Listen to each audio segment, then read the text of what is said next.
Hello everyone. With this video I'd like to have a short introduction on what I have kind of developed, if you like. So the first one is the Google Sheets with a database that we were planning to create, and it looks something like this. As you can see, we have here the database heading over here, which is like highlighted in color, okay. And below we have around 150 plus rows of different entries or records. Each row actually represents one data set, as you can see here. So this column A is going to be our main column, or the main field in here. It actually includes the list of all the data sets, including the sensors, like instruments or level 2 data sets that we might have. So everything in here is actually a unique entry here. So ALAS here is not repeated down below. Okay, this is just a, this what we have here, all the data here is just arbitrary, and I have just copy and pasted from our survey results quickly just to make this demo, okay? As you know, the main deliverable of our project is a database that can be, easily customizable, user-friendly, and very interactive. In other words, a dynamic one. So, in order to achieve this goal, I actually, tried my best to create a tandem of Google Sheets and Google Data Studio. So it's very customizable on the on the back end, and on the front end, which is actually the Google Data Studio platform here, and that's what the end users should be able to see. So this is the page with the shareable link. Can be distributed to anyone, or can be actually released on our APECS, project group webpage as well. So it would directly, lead people to this webpage, to this page. As you can see, it looks pretty neat, I think. What's the core of this page is this table. It looks pretty similar to this Google Sheets, but but the heads over here, or the fields, can be easily modified, or it can be we can easily select what to show and what not to show to the people. Okay, and another really cool feature about it is that the entries, or the remote sensing data sets, can easily be filtered by the users themselves, which makes the database, or this page, very dynamic for the people. So, for example, let me just show a quick demo here. This is the filters I actually chose myself, based on my own logic. So if you have some other ideas what to add, or if you think some of these things should not be there, just let me know. We can collaborate further on this. Okay, let me just quickly demonstrate how these filters work. And these filters are quite different. They're not the same. One uses the tick boxes, or check boxes, and they are basically they stand for true/false statements. If for example, say sea ice is selected, that means it selects all the rows where sea ice is mentioned. So this means sea ice is true. If I uncheck it now, it means it's gonna deselect all those entries with sea ice. So sea ice is false here. But these default positions for these checkboxes means none of these criteria is applied yet. But if I click on, or choose glaciology again, in this case, it's going to show me all the data sets where I can apply to glaciology, but not sea ice. And all of these, the other scientific application fields, they are neutral right now. So this is true, this is false in this case. And I want the the data set to be open source. So out of 152, I have 12 left. Okay, and I can also choose where, in which part of the world I want to use these data, or like which part of the world the data covers. Okay, it's Antarctica now. Out of 12, we have now 9 matches. So this number 9 should be equal to this one. Sometimes I'm having some errors where these two numbers are not equal, but anyways, so far it looks good. And if I want to make have another search from the beginning, I need to reset. The best way to do is reset everything like this. Yeah. And now all the criteria over here, they are at their default. So we have all 152 records shown here down below. As you can see, it's 152. All right. Why is it important to reset the data to start the search all over again? Because as I said, for example, if you choose glaciology and then you want to untick it, it's not going to go back to its original state. It's actually, it's going to exclude all the entries that mentions glaciology. So that's, as you can see, out of 152, we have 101, which is still less than the total number of records. So if you want to start all over again, just click reset.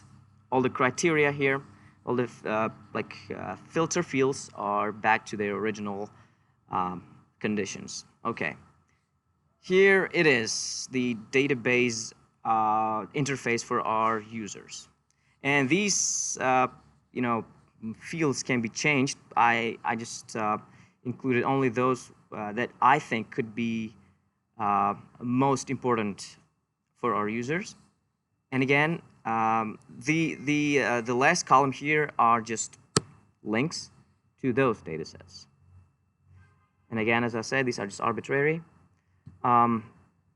All right, and we can also make the first column, the data set name column, hyperlinks as well, where, for example, I click on this cryo to ice entry, and it's going to open me another page, which will be a wiki page. So we would create one single wiki page for all these data sets that we have, including all the detailed information. But in here we have just this quick overview, of each data set for the users to choose from, quickly. And yeah, there we have it. And coming back to our database itself, this is the Google Sheets. Actually, the data studio here calls all the data, all the information from this Google Sheets. Again, what we have here is the main fields that we might need for our database to have, so that the users can just look at what each and every data set here is, what it includes, and some basic characteristics of each data set. The first field is the data set level, which actually could be either raw or processed in this case. And just keep in mind, whatever we have here can be easily customized and changed. This is just for demo purposes, and I think it's quite good so far. So it can be either raw or processed, as I said. So raw is level 1 and processed is level 2 and beyond. Sensor, if we are, if an entry here is a level 1 data set, that means we're talking about a sensor itself or the satellite name. So these two columns are just optional. We can have them if only the data set is level 1. That's it. Because the processed ones are not like level 1, right? That's why we the information, the data that comes from level 2 or higher data sets that they are derived. So these, in that case, these two columns would be left empty.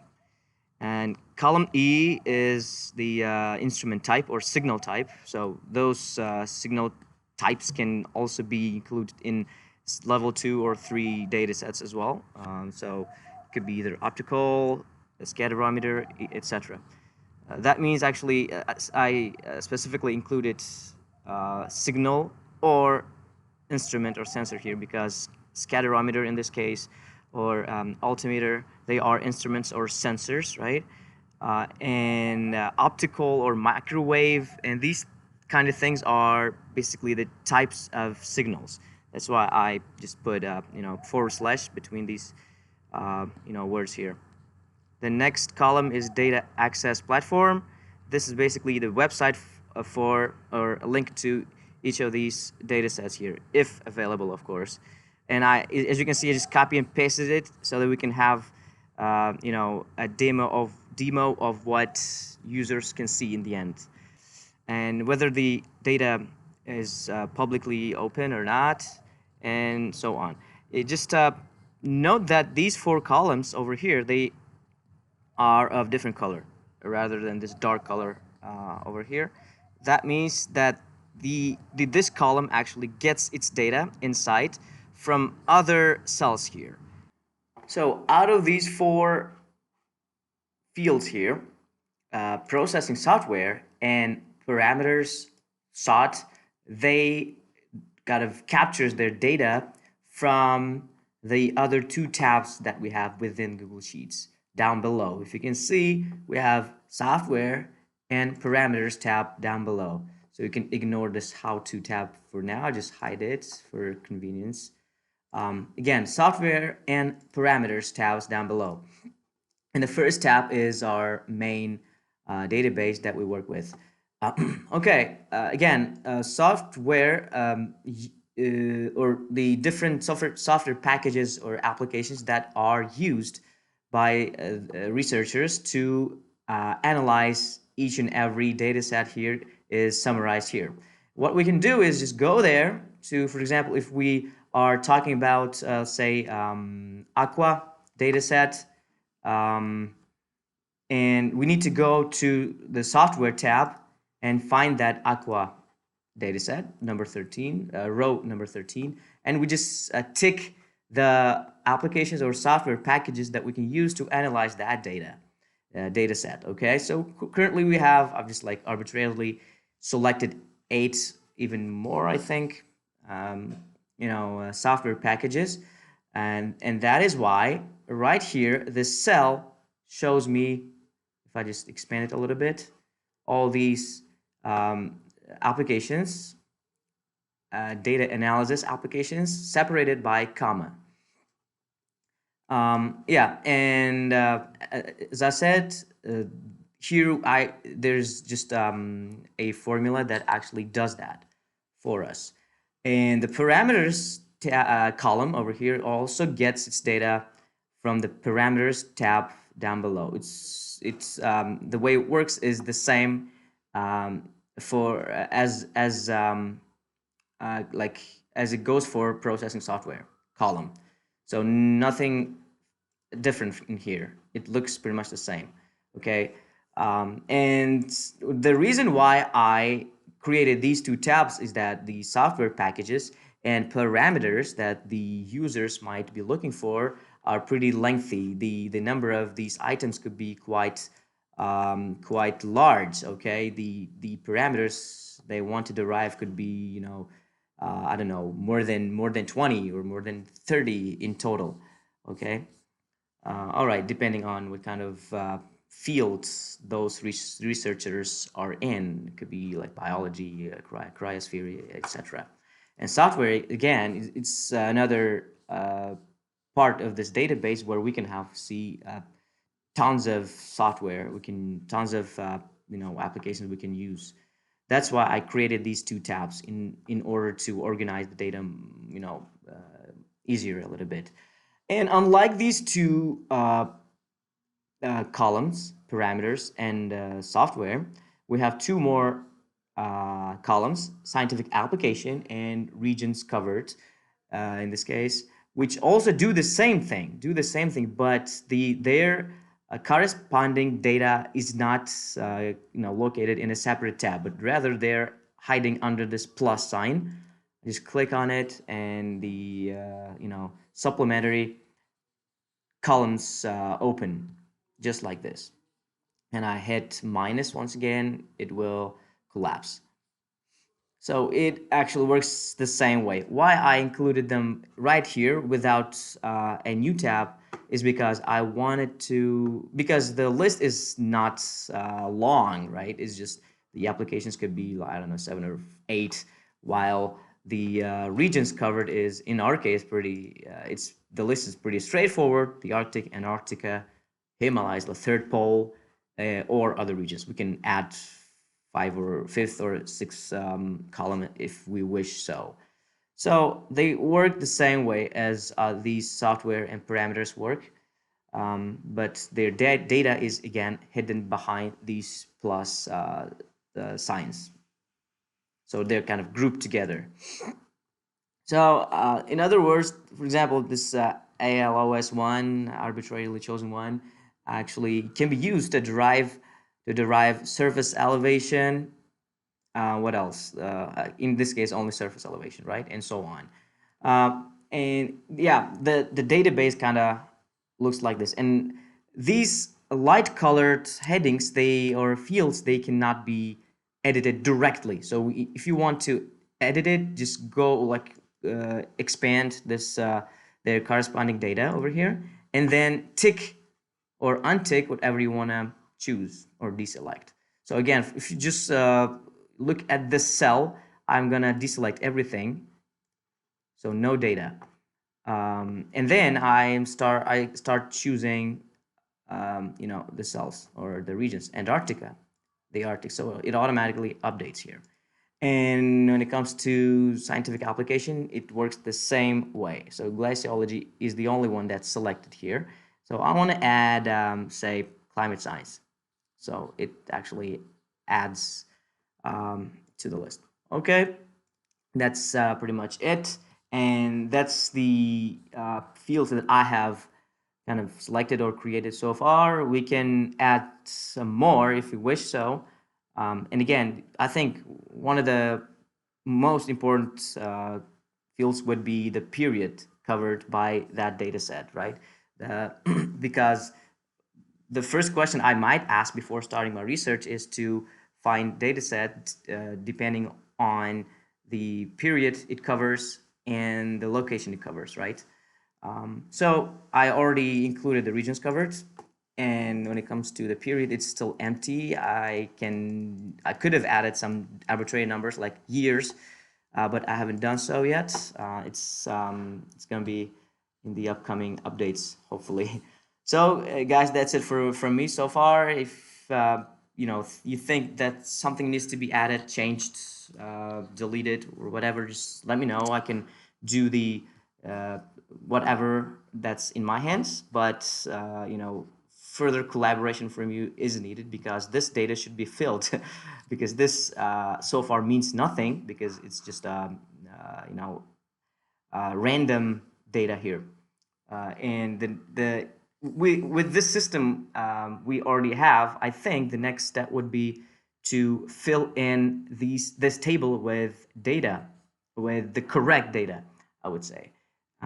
So let me know what you think about it. Thank you for your attention.